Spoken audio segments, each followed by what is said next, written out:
Assalamualaikum warahmatullahi wabarakatuh. Iki ngaji santai-santai nama muhasabah. Muhasabah itu kalau Kiai Jawa maknani itu ngoreksi diri sendiri. Jadi menghitung diri sendiri. Ini pas bidang yang saya tekuni tadi karena Habib Ahmad yang minta kemarin sama ibu siapa dari Indonesian Power itu.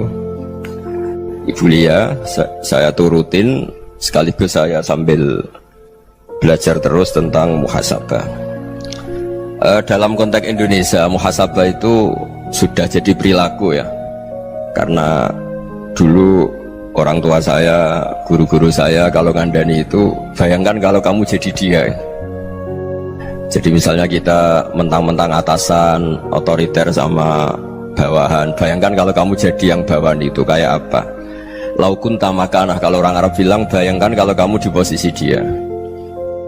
Makanya guyonannya orang-orang Indonesia itu kan orang ngaramkan judi gitu, bareng dikasih tahu, tapi yang menang anak jenengan, alhamdulillah.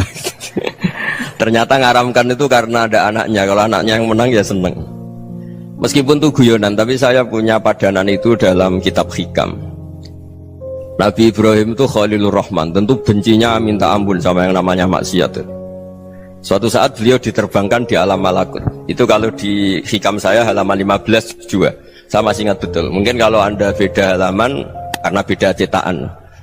Setelah diterbangkan di alam malakut, diperlihatkan sama Allah. Ada orang pezina, ada orang syaribul khomri, ada orang mabuk, ada orang macam-macam. Allah tanya sama Nabi Ibrahim, bagaimana pendapat kamu Ibrahim tentang mereka yang maksiat? Kata Nabi Ibrahim, ya Allah, habisi saja mereka. Mereka hidup di bumi engkau, makan rezeki engkau, kemudian mereka tidak taat sama engkau. Singkat cerita, di fase itu, saya ulang lagi, di fase itu Allah nurutin sampai sekian peristiwa, mungkin 3 atau 4. Sudah setelah sekian tahun Nabi Ibrahim lupa peristiwa itu, kemudian beliau diminta menyembelih anaknya. Ini versi kitab Hikam. Memang versinya banyak tentang kenapa Nabi Ibrahim disuruh menyembelih anaknya. Ketika mau menyembelih anaknya, Nabi Ibrahim ragu. Huwa samratu fuadi, anak saya ini buah hati saya, kenapa engkau suruh menyembelih? Terus kata Allah, apa kamu tidak ingat ketika kamu saya angkat di alam malakut, kemudian kamu usul bunuh-bunuh, saya tidak mempertimbangkan usul Anda, tapi kenapa sekarang saya merintahkan kamu mikir gitu? Terus, ya karena ini anak saya ya Allah. Terus kata Allah, rumang samu wong sumpukon mata ini gak gawean kau sing gawe kowe enak wae usul mata ini. Ya, saya yang bikin, kemudian Anda enak aja usul membunuh. Semenjak itu Nabi Ibrahim itu di eranya itu asfaqun nas, orang paling sayang sama manusia. Karena kadang kita keras itu ya kebetulan itu udah anak kita, ada keluarga kita.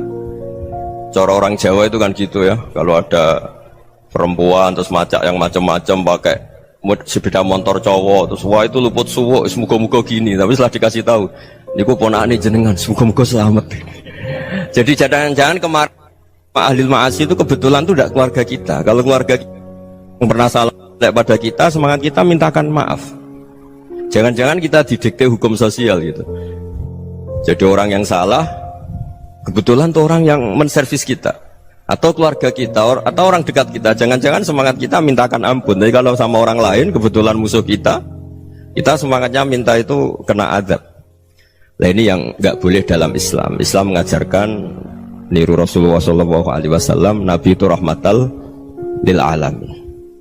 Bahkan kemarin saya ngaji virtual sama beberapa habaib. Ada Habib Ali Al-Jufri dari Mesir, ya. Ada Habib Alwi dari Kuitang, ada Habib Nabil Al-Musawa. Dari sekian habaib itu saya masih ingat diantaranya yang didawuhkan rahmatan lil alamin itu ketika Nabi adzahu qaumuh, disakiti oleh kaumnya, dan itu mereka masih kafir semua. Itu mereka dapat doanya Nabi, Allahumma hdi qaumi fa innahum la ya'lamun. Kayak apa baiknya Nabi, orang yang menyakiti, yang melukai, tapi Nabi masih berdoa, Allahumma hdi qaumi fa innahum la ya'lamun. Sayyidina Umar dapat doanya Nabi itu ya khina kana kafiran, ketika masih kafir didoakan, Allahumma izzal Islam bi Umar. Itu ketika masih kafir. Itu pelajaran bagi kita bahwa yang sedang tidak cocok pun itu dapat doa kita. Ya doa supaya kondisi kita baik, hari tambah baik. Karena agama ini, saya berkali-kali bilang, limangka nayarjuwa hawal yawmal akhir. Agama ini diperuntukkan bagi yang selalu punya harapan pada Allah Subhanahu wa Ta'ala. Saya cerita muhasabah ini tentang hubungan kita dengan Allah. Di Indonesia itu banyak orang fasik, banyak orang nakal. Ya di mana-mana orang nakal itu ya mayoritas, wa aksaruhum fasikun. Tapi berkahnya harapan. Mungkin saya kira nakal sok benda, mungkin saya kira sholat sok ben sholat, mungkin sekarang belum sakho, belum dermawan, suatu saat dermawan. Barokahnya itu kefasikan ini dianggap sementara, sedang fasik, sedang tidak benar. Karena kiai-kiai kita, para guru-guru kita, para habaib utamanya itu mesti bilang semoga husnul khotimah. Nah barokahnya doa itu semoga husnul khotimah itu menjadikan satu pola sosial.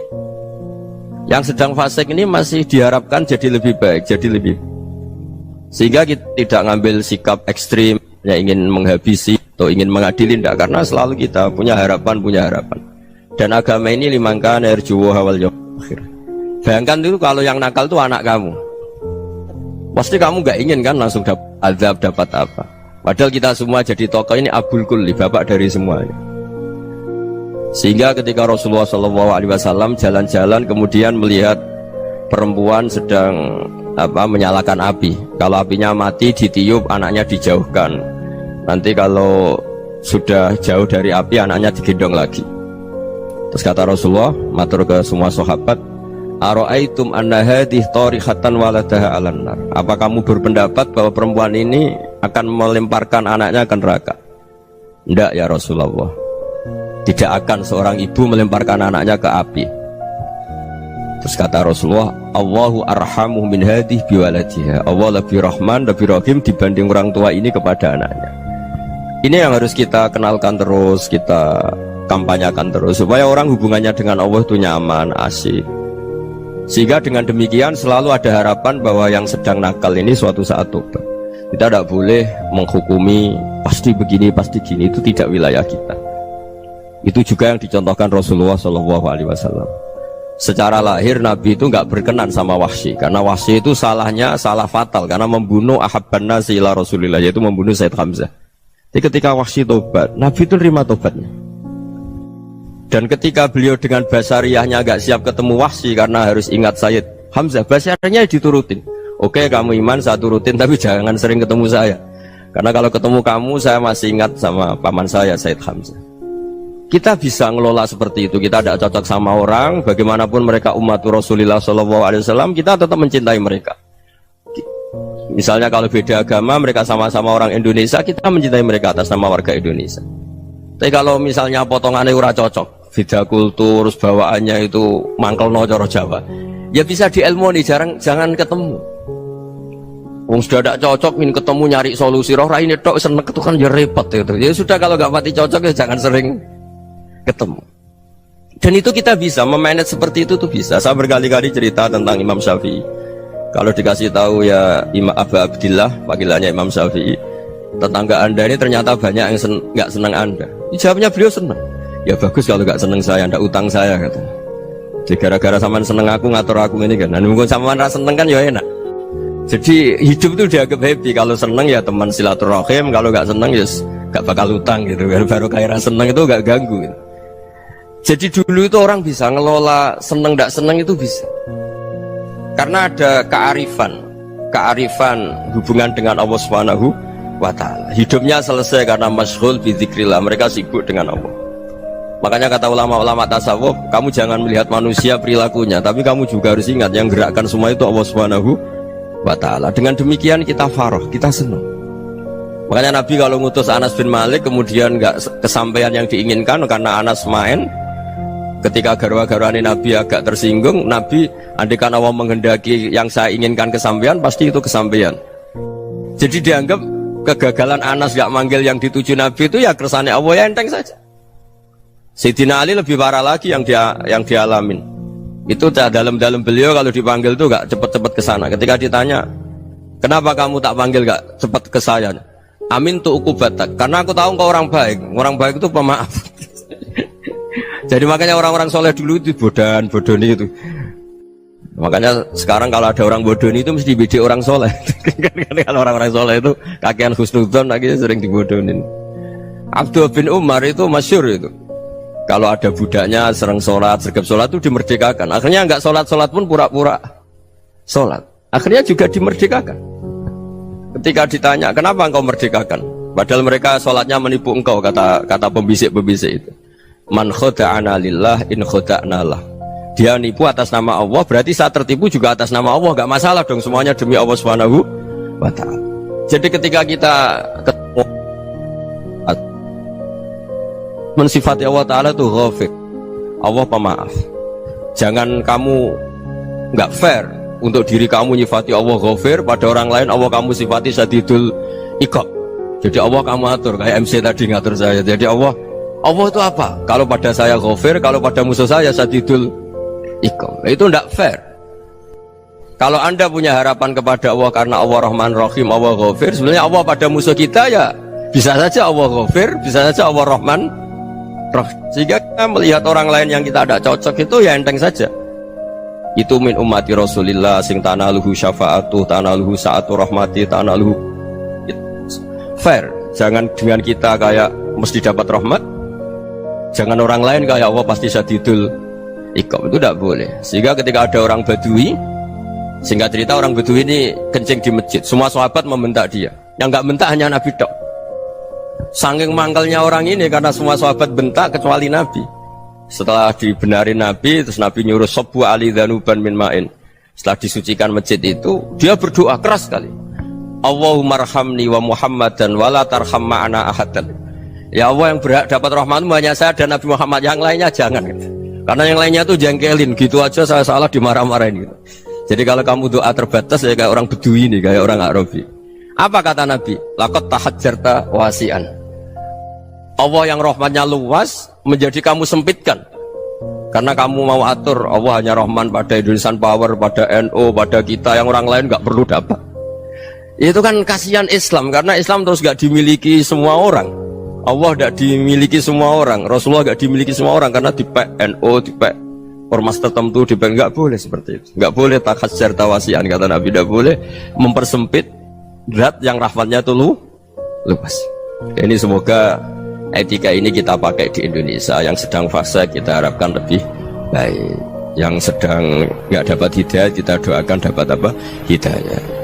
Masyhur kan, makanya tadi saya mohon sama Habib Ali supaya Habib Ahmad supaya tetap mahalul qiyam tabaruk sama Habib Ali. Di antara doa-doa di Simtuduror masyhur itu antuqabilal mudhniba minnah fil ghufran wal musi'ah bil ihsan. Jadi harapannya para habaib, para orang-orang baik dulu ya, semoga yang dosa itu dimaafkan, yang sedang salah dibuka, bikin lebih baik. Nabi itu tugasnya juga gitu. Wastaghfir li dzambika walil mu'minina wal mu'minat. Nabi itu tugasnya juga memintakan ampun yang sedang salah. Nah ini cobalah jadi etika kita, muhasabah kita. Jadi muhasabah itu cara berpikir kita set, kita pikir ulang. Ternyata semangatnya seorang Nabi itu wastaghfir li dzambika walil mu'minat. Semangatnya itu memintakan ampun. Orang ahli tafsir tahu semua kalau Nabi itu tidak mungkin dosa. Jadi itu khitabun Nabi wa urida bihi ummatu, itu khitab Nabi, tapi yang dimaksud itu umatnya, karena Nabi tidak akan mengalami dzambun, tidak akan mengalami dosa. Sekarang enggak, kadang-kadang kita ini kalau orang lain salah itu semangat. Kalau di perusahaan ada teman salah, apalagi pimpinan salah itu seneng, barokahnya salah bisa ganti kan gitu. Jadi kalau mungkin di dunia tokoh juga gitu, barokahnya ada tokoh salah, kita yang jadi populer sendiri, tidak boleh seperti itu. Kita harus salimus sodri di jami'il muslimin. Jadi ini harus dilatih. Saya tadi matur sama Habib Ahmad, latihan kita jadi hidup. Nabi itu kalau resep jadi wali itu kata Nabi gampang. Kata Nabi, kalau kamu ingin disenangin Allah, ya sudah. Kalau kamu asbahta wa amseta gini-gini, perasaan kamu, kata Nabi, jangan punya perasaan ghil sama orang muslimin. Itu sudah wadzalika min sunnati. Makanya Nabi ngendikan la yablughni ahadun an ahadin syai'an. Ada yang baca la yuballighni ahadun an ahadin syai'an. Seseorang jangan melaporkan ke saya tentang salahnya yang lain. Fa inni akhruju ilaikum wa ana salimus sadri. Karena saya ingin ketemu sampean semua dalam keadaan salimus sadri, tidak punya perasaan apa-apa. Karena kalau nurutin pembisik, nurutin informasi itu ya repot, karena orang pasti sepihak. Ada kiai yang top, datang ke kampung-kampung ning desa-desa. Kata yang seneng itu punya akhlak. Wah itu bagus orang besar datang ke kampung-kampung. Kata yang nggak seneng, wah itu jobnya kayak kecil kok diambil, itu kan ya kasihan itu kan sudut pandang. Makanya saya sering bilang akal kita ini cukup untuk mentasdik Rasulullah Shallallahu Alaihi Wasallam. Meskipun perasaan kita kadang orang Jawa itu beda. Saya berkali-kali bilang sama peneliti dari Jogja, kenapa sih Gus para nabi itu kok poligami istrinya banyak? Nabi Dawud katanya itu berapa? Nabi Sulaiman malah jumlahnya agak terbatas ini. Nabi Muhammad itu paling sedikit. Saya tanya gini, perempuan itu orang lemah, jadi kalau nolong orang satu gimana baik, kalau nolong orang dua ya lebih baik, ya sudah kira-kira seperti itu. Paling tidak akal kita masih tahu kalau orang baik itu kan mesti baik, nolong orang satu baik, nolong orang dua ya lebih baik, nolong orang tiga lebih baik. Tapi kalau kamu orang nggak baik, satu saja kamu terlantarin, kamu miskinkan, kamu ya tinggal diukur kan. Kalau orang baik nambah baik, tapi kalau orang buruk tambah buruk. Nah itu akal kita bisa menganalisis kenapa sih nikah itu ada yang poligami, ada yang enggak. Sudah ukur saja diri kamu. Misalnya kayak saya elek keriting, rabi terus, memperbanyak wong elek, orang perilaku netok, raine dadi elek kabeh gitu. Tapi nak kowe ku ganteng, alim, ganteng, sugih, anake ganteng-ganteng, berhubung kowe saleh ahli swarga kabeh, mertua yo bangga karena karir kamu meyakinkan. Ini mertua kamu aja gak bangga mau nambah. Ipar gak bangga, mertua gak bangga, desa kamu yang kamu wayai juga gak beda dengan Nabi ketika nikah Juwairiyah itu gak ada pernikahan sebarokah Nabi dengan Juwairiyah itu Azharu Rasulillah. Di situ habis perang banyak tawanan, gara-gara jadi besanya Nabi langsung dibebaskan semua karena Azharu Rasulillah. Sekarang besanya Kanjeng Nabi. Dulu Abu Sufyan mangkalnya bukan main sama Nabi, gara-gara putrinya dinikah terus langsung jadi. Kalau kamu kan enggak, nikah satu, nikah lagi, satu kampung musuhi kamu karena istri pertama ya cemburu, yang kedua agak bangga. Wah itu selesai itu di dunia wal akhirah. Maksud saya nganalisis Islam itu harus pakai akal, dan akal yang dipakai ini saya bawa ke kitab Ihya adalah pikiran-pikiran para ulama. Makanya ketika Imam Ghazali ketika ditanya fakaifa bi muslimin fasikin asawwaha fi jami'i amri, kalau kalian ketemu orang fasik, orang Islam tapi fasik, perilakunya nggak ada yang benar. Kata Imam Ghazali jawabnya lucu, aneh. Mamin muslimin illa wa islamuhu ta'ah. Tidak ada orang Islam kecuali dia mau Islam, membenarkan Allah dan Rasul itu sudah taatnya dia. Kok kamu tidak bisa melihat taatnya dia? Dia pikirannya kan ini pemabuk, ini tukang apa. Tapi kata Imam Ghazali, sebenarnya kamu masih bisa berpikir positif. Mamin muslimin illa wa islamuhu ta'ah. Tidak ada seseorang Islam ketika dia milik Islam itu pasti ada taatnya, yaitu tasdik pada Allah dan tasdik kepada Rasulullah Shallallahu Alaihi Wasallam. Jadi dengan pola seperti itu, maka di antara guru-guru kita yang modern ya di era Mbah Maimun, di sini ada Habib Ahmad, Habib Salim, syair yang sering dibaca beliau adalah ada orang munajat sama Allah. Ini cerita munajat. Itu orang itu ngendikan gini, ana musnibun, ana mukhtiun, ana asi, huwa rahimun, huwa ghafirun, huwa afi. Ya Allah, saya mukhti, saya orang yang salah. Ana muslim, saya orang yang dosa. Ana asin, saya sering maksiat. Tapi engkau ya Allah, engkau ghafir, pemaaf. Engkau rahim, maha pengasih. Engkau afin, yang mudah memaafkan. Kata orang ini ya agak kurang ajar, tapi saking senengnya sama Allah. Qobal tuhunna salasatan bisalasat. Ya gini saja ya Allah, sifat engkau diadu dengan sifat saya. Engkau Tuhan, Gusti, nggak boleh kalah gitu. Terus wasatahliban ausofu ausofi, dan engkau pasti pemenangnya gitu. Jadi ada orang rayu Allah dengan cara seperti itu ya ada ya. Saya ini manusia, salah saya banyak. Engkau ampunannya banyak. Engkau Tuhan, Gusti, nggak boleh ampunan Anda, ampunan engkau kalah dengan salah saya. Nggak boleh Tuhan kok kalah. Jadi untuk supaya orang punya harapan gitu. Banyak juga wali-wali yang jadab ketika datang ke makam Rasulullah SAW. Itu kalau dongo ya agak kacau sebetulnya, cara syariat agak kacau. Ya Allah, engkau punya dua pilihan. Jika engkau menjadikan saya soleh, surah habibu, yang senang kekasihmu, yaitu Rasulullah SAW. Tapi jika engkau menjadikan saya fasik, surah adubu, yang senang itu setan. Monggo jenengan mau menyenangkan kekasih jenengan, mau menyenangkan musuh jenengan, monggo jenengan bebas kok memilih. Mestinya Allah ya senang menyenangkan kekasihnya. Jadi ya intinya Allah dipaksa untuk menjadikan dia orang soleh gitu. Jadi kayak kemarin itu Pak Gus siapa yang kesini itu kuliah ke sini itu sama Habib Ahmad. Saya pertama nggak mau, lama-lama Habib Ahmad. Ini gimana Gus? Orang taunya saya dekat jenengan, kalau nggak kasil saya waduh. Ini kayak doanya wali yang tadi. Nggak punya pilihan, nggak ada pilihan. Jadi saya mohon muhasabah itu dimulai cara berpikir. Makanya di sini sebetulnya teks ini supaya dapat barokahnya Ihya. Ini kitab yang disenangi para habaib, para ulama. Sebetulnya teks di muhasabah itu redaksinya gini ya, yang lengkap. Hasibu anfusakum qabla an tuhasabu wa zinuha qabla an tuzanu wa tahayya'u lil ardil akbar. Jadi ada kata wazinu, jadi ukur. Perilaku Anda ini diukur, ditakar. Misalnya kita sebagai suami kan ya punya hal-hal yang kita tidak ideal. Corong Jawa mesti pesek, cara rezeki ya pas-pasan ya. Dan kita juga kalau makanya agak boleh tanya istri begini, apa saya cinta pertama Anda? Pasti ada kecewa. Orang jadi istri hanya korban terakhir itu. Sudah. Karena orang kalau ngelamar kemana-mana gak jadi, yang jadi istri itu pasti korban terakhir itu. Jarang istri pilihan pertama, jarang. Ayo semua yang nikah. Rata-rata itu pilihan Anda pertama Pak, dari sekian ditolak di mana-mana terus. Ya perempuan terakhir. Kamu juga korban terakhir gitu. Itu wali-wali dulu kalau ngandani kita itu sederhana. Antal ini masyhur diceritakan Habib Zain bin Semit dalam kitab Al-Manhajus Sawi. Antalam tajid min nafsika kullama turid. Fa kaifa turidu min ghairika kullama turid. Kamu yang ingin ideal saja kamu tidak menemukan pada diri kamu untuk menjadi ideal. Kamu kan ingin ganteng, ingin punya uang banyak, ingin perilaku Anda sempurna. Anda saja yang punya keinginan tidak bisa mewujudkan keinginan Anda sendiri. Fa kaifa turidu min ghairika ma turid. Jadi antalam tajid min nafsika kullama turid. Fa kaifa turidu min ghairika kullama turid. Kamu yang punya keinginan saja. Misalnya saya ingin punya uang banyak, perilaku saya selalu benar, gak pernah salah. Loh, saya yang ingin saja dengan diri saya gak bisa untuk benar terus. Kok kamu berharap orang lain selalu benar? Jadi antalam tajid ya sama. Kalau kamu menuntut istri kamu itu ramah, neriman, apa kamu neriman sama wajah istri Anda gitu?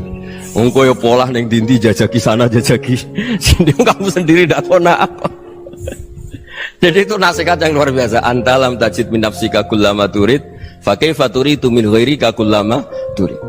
Kamu mau menghormati semua orang? Tidak mau kan? Kemudian Anda berharap semua orang menghormati kamu. Kamu tidak ingin kan orang lain semua menghujat kamu, sementara kamu enak aja menghujat orang lain. Makanya Rasulullah SAW luar biasa ketika bikin kaidah sosial, apa la yu'minu ahadukum hatta yuhibba li akhihi ma yuhibbu li nafsihi. Jadi kalau ukuran iman itu sederhana. Kalau sesuatu itu baik, nyaman bagi Anda ya bayangkan itu pada teman Anda. Misalnya Anda bangun tidur sudah acak-acakan, gak punya uang, utang jatuh tempo, kan gak ingin ketemu orang. Ya kamu jangan bertamu ke jenis ini, karena dengan kamu yang alami juga gak siap ketemu orang. Makanya ada Habib Alim itu dilapuri sama seseorang. Beb, dulu teman saya itu ketika saya kaya itu sering main ke saya. Setelah saya miskin, mereka tidak main ke saya. Kata Habib itu bagus, sunau begitu itu bagus. Coba kalau kamu dulu kaya, teman kamu main kan kamu gaya, di rumah ada makanan, bisa hormat tamu. Setelah kamu miskin jadi buruh manol di pasar atau buruh bikin boto, teman kamu datang, malu enggak kamu? Mendingan nggak datang gitu. Akhirnya baru, oh ya alhamdulillah kalau gitu. Loh ya kan dulu teman kita datang, kita ada Alphard, istri cantik, rumah bagus. Lah kita miskin, buruhnya orang pas dibentak-bentak, teman kamu udah datang. Milih datang kamu enggak kalau setelah kamu jatuh? Enggak kan? Jadi barokahnya ilmu itu terus. Ya, tapi kadang-kadang orang tuh, wah setelah saya miskin teman-teman enggak kasih ke sini. Ya kalau kamu sudah jatuh, teman-teman kamu situ jadi tontonan. Ya mulai sekarang cara berpikir itu dirubah. Dulu yang namanya kiai itu kalau diundang orang itu ya agak-agak senang. Semenjak saya itu agak rubah. Mengundang kiai, ngatur kiai itu tak haram-haramkan ya ada lumayan lah, sekarang itu sudah mulai agak beretika. Dulu itu ngundang tuh tanggalnya ditentukan, jamnya ditentukan, enggak mikir apa kiai saat itu nganggur, enggak. Punya wadifah, enggak. Dia milih tanggal yang dia nganggur, enggak mikir masa itu kiainya nganggur apa, enggak. Ya saya hanya cerita aja, kamu tersinggung ya monggo, boten nggih monggo itu kan. Jadi saya mohonlah supaya tadi saya juga matur ke Habib Ahmad. Jadi untuk orang merasa ikut sunnah Rasul itu gampang sekali kata Sayyid Muhammad. Dulu Nabi berpakaian ala daerahnya. Kalau mikot ya pakai mikotu baladi. Karena Nabi orang Madinah dan beliau berdomisili di Madinah ya misalnya mikotnya dari Bir Ali misalnya. Tapi kalau anda orang kawasan Tanim mau umrah ya dari Tanim. Misalnya kawasan Jirona ya dari Jirona. Artinya apa? Kamu ngambil mikot karena Nabi mikot misalnya dari Bir Ali, bukan berarti kamu harus seperti Nabi di Bir Ali, kamu orang Mekah, misalnya kamu orang Tanim, orang ya harus dari mikot itu apa? Baladi. Sama, makanya di fikih-fikih itu kalau tahnik anak, Nabi orang Arab, halawiyatnya kurma ya kurma. Kalau orang Jawa sedegan, semua bodoh-bodoh. Ya bodoh-bodoh manis. Jadi ini tabaruk sama Sayyid Muhammad, ini ada murid beliau Habib Ahmad, saya baca supaya orang itu merasa ikut Nabi itu gampang sekali. Ini saya baca ya di halaman tadi disaksikan Habib Ahmad 433 di kitab apa begini? Manhajus Salaf fi Fahmin Nusus. Itu kata Sayyid Muhammad, wa kanat sunnatu Rasulillah annahu yat'amu ma yajiduhu fi ardi wa yalbasu ma yajidu wa yarkabu ma yajidu mimma abahu Allah taala. Faman istamala ma yajidu fi ardi fa huwa al-muttabi' lis-sunnah. Kama annahu hajjal baita min madinati. Faman hajjal baita min madinati nafsihi fa huwa al-muttabi' lis-sunnah wa illam takun hadhil madinatu tilka. Jadi intinya misalnya Nabi dulu itu ngasih sedekah kepada fakir miskin ya pakai dinar, dirham. Ya kalau orang misalnya sedekah pakai rupiah ya sudah ikut sunnah Nabi. Jangan lu Nabi pakai dinar loh, kamu kok pakai rupiah. Dulu dinarnya Nabi udah ada tulisannya Bank Indonesia, kamu ada tulisannya Bank. Ya tidak ada seperti itu. Ya jadi misalnya Nabi sedekah pakai tamar atau pakai al-aqid, ya kita pakai beras, pakai apa. Supaya orang tuh bahwa Rasulullah itu milik kafatal linnas, milik semuanya. Sehingga merasa ikut sunnah Nabi itu ya semuanya. Makanya dulu Mbah Mun kalau motivasi saya supaya bombong, kalau orang Jawa bilang bombong. Wong Jawa itu mesti ono wong alim. Beliau menyontohkan Mas itu Mbah Fadol, Senori, Mbah Ihsan Jambes. Itu bisa ngarang-ngarang kitab luar biasa. Padahal beliau bukan orang Arab. Imam Sibawai itu orang Persia, Imam Ghazali orang Tus itu juga ikut Persia. Kata Mbah Mun, wong sing ora Arab lah mesti untuk jatah alim kata beliau. Karena Nabi itu diutus kafatal linnas. Nanti kalau orang yang alim itu Arab tok, berarti tidak ada perwakilan dari Afrika, dari Asia Tenggara, dari mana-mana. Makanya karena Nabi statusnya itu kafatal linnas. Jadi kita harus bangga sebagai Muslim, sebagai orang Indonesia karena misalnya Wali Kutub dulu terkenalnya hanya ada di Yaman, di mana. Ternyata pernah ada juga di Indonesia dan seperti Habib Abu Bakar Segaf Gresik. Jadi ya artinya kan tetap orang Indonesia meskipun beliau zuriyah Rasul kan ya sudah orang apa? Orang Indonesia. Zuriyahnya Habib Ali Simtuduror sekarang di Solo. Jadi Indonesia juga dapat alawin banyak dari Sadatin al-Alawin juga banyak. Jadi saya mohon barokahnya ngaji seperti ini. Melihat orang lain tuh gampang, bayangkan tuh kalau anak kamu. Makanya Nabi nanti kalau nggak percaya lihat di Hikam nomor 15 di kitab saya itu. Di situ dijelaskan oleh Hikam, jangan-jangan semangat Anda pada orang yang maksiat, pada orang yang keliru supaya dihukum itu karena kebetulan itu udah anak Anda, itu udah keluarga Anda. Coba kalau itu keluarga Anda. Makanya kalau saya guyonan di Jogja itu ada pembantu mecahkan piring terus dimarahi majikannya, saya mesti guyon gitu, pasti itu pembantunya tidak cantik. Kok bisa Gus? Andekan cantik dan kamu senang mecahno piring satu, piring sewu ora iso ngamuk. Ternyata ngamuknya itu karena mecahkan piring apa karena plus tidak cantik? Coba jawab para lelaki nih. Kamu marah sama orang maksiat tuh karena maksiat karena plus itu udah anak Anda. Bayangkan kalau itu anak Anda. Itu hebatnya Rasulullah SAW. Karena kita yang salah pun kadung umatnya, Nabi tetap ngasih fasilitas syafaati li ahlil kabair min ummati. Kayak apa baiknya Nabi? Udah ikut maksiat tapi ikut fasilitasi ngasih syafaat. Loh kalau li ahlil ibadah kan wajar. Nabi ketika ini syafaati li ahlil kabair min ummati. Ya karena tadi logika yang dibangun Rasulullah itu logika yang luar biasa. Kita semangat orang lain kena hukuman itu karena kita tidak punya rofah, tidak punya rahmah. Coba kalau Rasulullah yang bil mu'minina raufur rahim, semangatnya itu mendoakan supaya tobat, mendoakan diampuni. Dan itu juga yang diperintahkan oleh Allah Subhanahu wa taala, wastaghfir li dzambika walil mu'minina wal mu'minat. Ya semoga barokahnya ngaji ini, barokahnya Habib Ahmad, barokahnya Maulid Simtudduror, barokahnya semua kitab Madaih, Tibak Berjanji semuanya, barokahnya Ikhya, barokahnya Said Muhammad, barokahnya guru kita semua, Mbah Maimun, bapak saya. Kita ini ngikuti manhaj, ya, ngikuti apa? Manhaj. Saya sering didhawuhi Mbah Mun, kenapa ihdinas siratal mustaqim bukan siratoka? Bukan jalan engkau ya Allah, karena Allah itu nggak bisa kamu tiru. Allah itu tidak tidur, tidak makan, tidak kesel, tidak capek.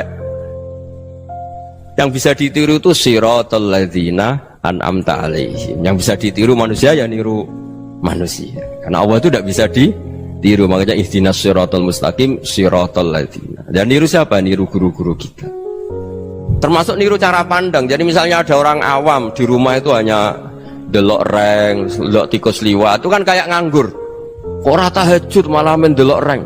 Melihatnya jangan gitu.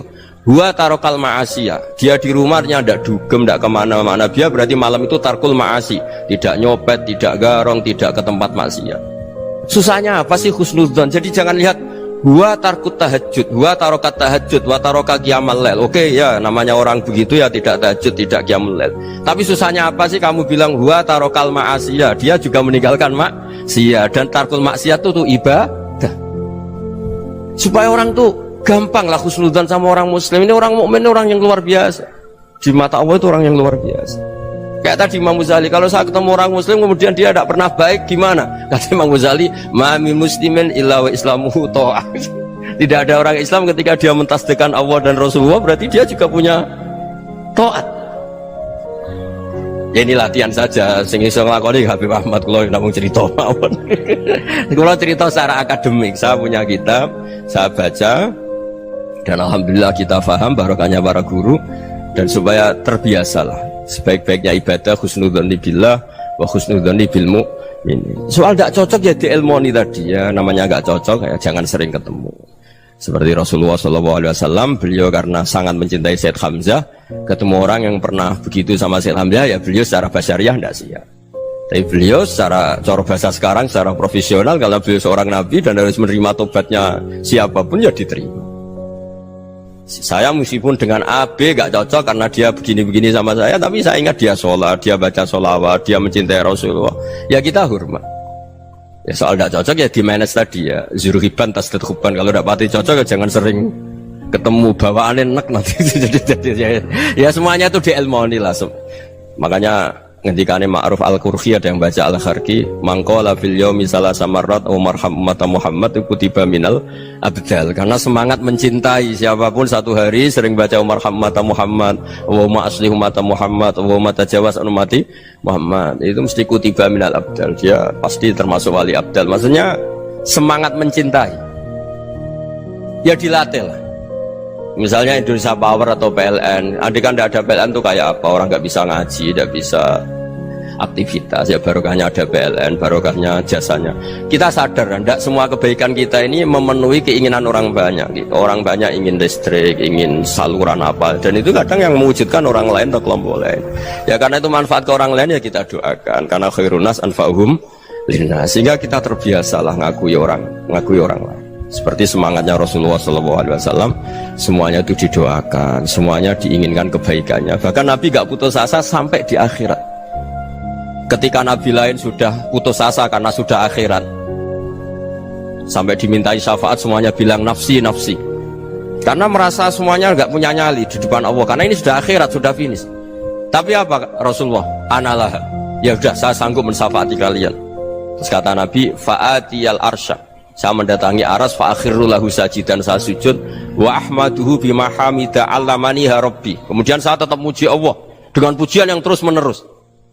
Padahal sudah di akhirat, sudah finish. Nabi dimintai syafaat masih sanggup, karena Nabi tahu akhirat tidak bisa mendikte Allah, tidak bisa Allah terus bilang, ya Allah ini akhirat loh, engkau sudah tidak boleh mensyafaati, tidak bisa. Allah tidak bisa diganggu akhirat, Allah tidak boleh dibatalkan rahmannya oleh akhirat. Allah tetap Rahman Rahim abadal abad, dan Nabi tahu itu. Makanya kata para ulama, fa Muhammadun ahmadu min ghairihi. Jadi Nabi Muhammad namanya dua yang terkenal. Sebenarnya banyak yang terkenal dua, Muhammad sama Ahmad. Ketika Nabi punya nyali memuji Allah di akhirat atau sudah di akhirat, Itu fa Muhammadun ahmadu min ghairi. Ketika nabi lain sudah tidak punya nyali muji Allah karena sudah akhirat, Nabi Muhammad tetap berani muji Allah di saat seperti itu. Makanya ahmadu di situ kata ulama itu af'al tafdil. Fa Muhammadun ahmadu min ghairi. Kanjeng Nabi lebih memuji Allah di saat yang nabi lain sudah tidak punya nyali untuk muji Allah di saat itu. Makanya kata Nabi fa akhiru lahu sajidan wa ahmadhu bimahamida allamaniha rabbi. Akhirnya setelah lama gitu terus Allah ngendikan ya Muhammad irfa' ra'sak wasal tu'tah wasfa' tusyaffa. Sudah Muhammad, angkat kepala kamu minta apa saya turutin, dan kalau kamu ingin mensyafaati umatmu saya beri hak apa? Syafaat. Nah, semoga semangat itu juga menjadikan kita munajat bahwa rahmat Allah tidak terbatas, harapan juga tidak terbatas. Mungkin yang sedang nakal ya kita katakan sedang, jangan terus kamu pastikan wah ini mesti suul khotimah, mesti tidak orang baik. Ndak, agama ini limangkan yarjuwaha wal yaumal akhir, selalu bagi yang punya harapan. Ya, mugi-mugi dapat barokah semua. Mantu dengan kata wassalamualaikum warahmatullahi wabarakatuh.